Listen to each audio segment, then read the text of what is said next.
Nii, täna on siis see päev, kus säästurotid on võtnud ette väikse reisi ja tulnud Via Jurmala Outlet Village'isse, mis äsja mõned päevad tagasi avati. Ja no internet juba mõne päevaga kiheleb igasugustest erinevatest arvamustest, millest enamik paraku väga positiivsed ei ole. Aga ega siis, kus me siis teada saame, kui ise vaatama ei tule. Ja nii me siin kohal oleme. Infost öeldi, et külas on umbes 70% poodidest juba olemas, mis tähendab seda, et esimene väike pettumus tundub, et ei ole kõik poed ikka veel avatud. Nii nagu meil seal T1 näiteks, et ikkagi osad poed alles on ehituses. Ja nagu sai selgeks, siis ei ole ka terve see küla veel avatud, mis tähendab seda, et see kaart, mis meile siit näpu vahel anti, et tegelikult sealt kuskilt maalt on nii-öelda see riie või mis iganes asi on seal vahel, mingi reklaam ilmselt ja sealt edasi minna enam ei saagi, ehk siis osa külast on üldse kinni alles. Aga vaatame, mis meil ees ootab ja äkki on ikka asi palju positiivsem, kui internetis räägitakse.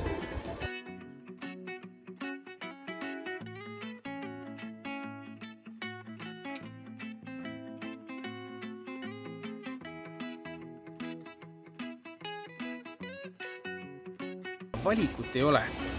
Poes on nii nagu nõukaajal 4 tossu 3 riiulis ja tühjus, kas 3 päevaga on kõik ära ostetud, seda ma hästi ei usu, või lihtsalt ei ole juletud siia investeerida. Sest et selliseid kogemusi nagu T1 kaubanduskeskus või neid on veel, kus ei ole mõtet panna nagu kohe miljonit alla, sellepärast et keegi ei tea, kas läheb käima või ei lähe, aga olemas peab olema.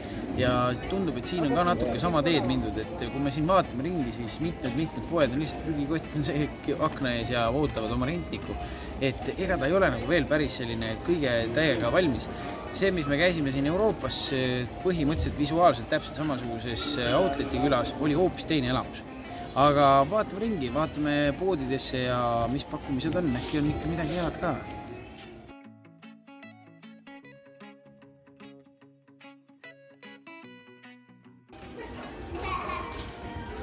Poed alles kinni,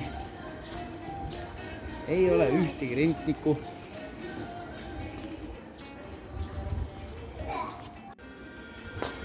Nüüd piirusime Eko poodi, sest Eko kvaliteet on väga hea ja tavahinnaga teda midagi osta ei jõua.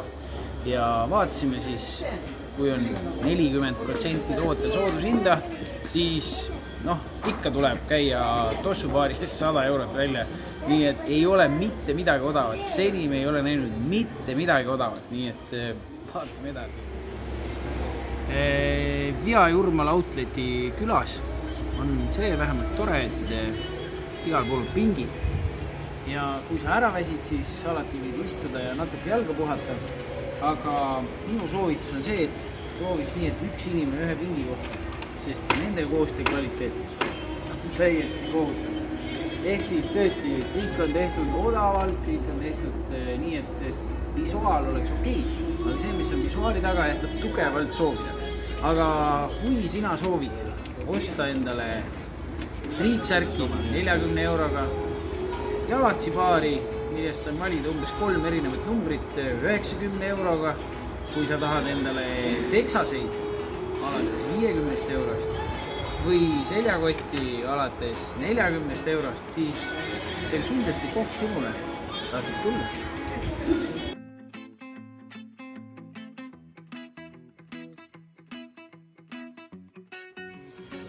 Kõikide poodide kõrval on siin ka selliseid suurepäraseid poode, millest mina absoluutselt mitte moeteadlik inimene ei ole kunagi kuulnud, mingisugune miljonär luks ja vahva on muidugi. Sealt võid endale osta 2000 euroga väikse tagipoisi või 350 euro eest see eeda turuteksa. Ühesõnaga, hinnad on täiesti üle mõistuse. Aga kui pappi on ja mitte kuskile panna ei ole, tulge, jumala eest tulge.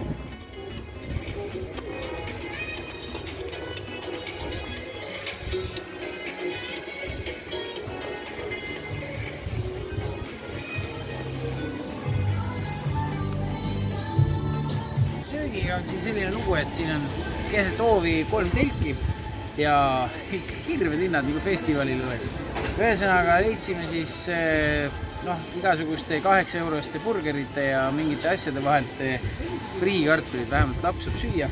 Ja friikaports maksab meil siin siis 3 eurot, mis on tegelikult ju päris okei. Väike peotäis küüslaugu leiba ka 3 eurot, Pepsi saab 2 euroga kätte ja võtsime natuke jääd ka ja teeme 2 ampsu, äkki läheb tuju paremaks, siis on võib-olla hinnad ka tunduvad sõbralik. Vaatame. Nii, saime siis kätte oma 3 eurosed friikartulid. Paras peotäis.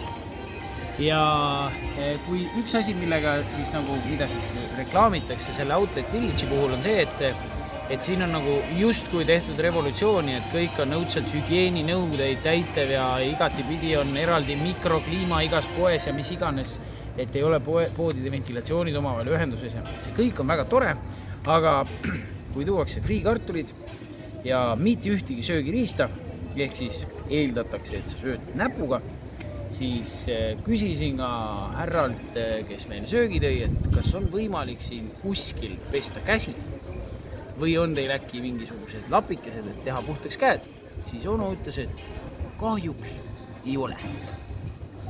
Õnneks naabersöögi koht on selle peale mõelnud, sealt me mingisugused lapikesed saime, nii et saime näpud enam-vähem puhtaks teha, suurema asja maha pesta ja hakkame sööma. No nii, käidud sai, meil võttis midagi gramm üle tunni aega ja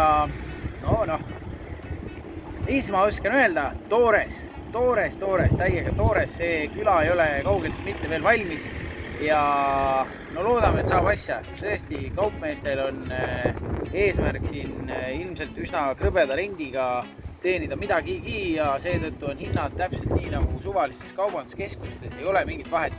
Võib-olla tõesti mingid hirmkallid brändide tooted on natuke odavamad, aga meiesugustele säästurottidele siin nagu väga midagi võtta ei ole, et kui ikka iga riideesemes sotti välja pole nõus käima, siis pole siin väga valida midagi.